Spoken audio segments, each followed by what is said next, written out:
શું તમને ખબર છે કે ગુજરાતનું એક મંદિર એવું છે જેને 12 વખત તોડી નાખવામાં આવ્યું હતું, પણ તે દરેક વખતે ફરી ભવ્ય રીતે ઊભું થયું? આ છે સોમનાથ મહાદેવ, આસ્થા, શૌર્ય અને ઇતિહાસનું પ્રતીક. સોમનાથ મંદિર ગુજરાતના પ્રભાસ પાટણમાં આવેલું છે. આ મંદિર ભગવાન શિવના 12 જ્યોતિર્લિંગમાંનું એક છે.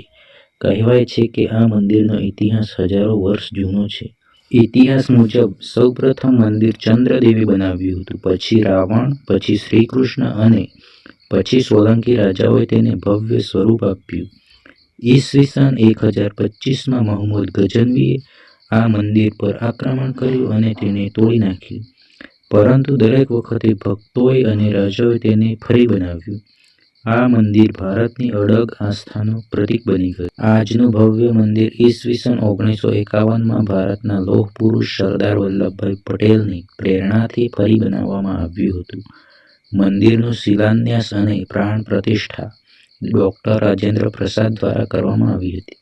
આ સોમનાથ મંદિર સમુદ્ર કિનારે આવેલું છે. અહીં બાણસ્તંભ નામનો સ્તંભ છે.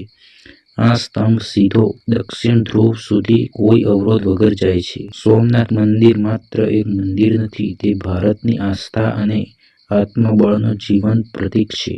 જો તમને આવી જ હિસ્ટ્રી વિડીયો ગમે તો વિડીયોને લાઇક, શેર અને ચેનલને સબસ્ક્રાઇબ જરૂરથી કરજો.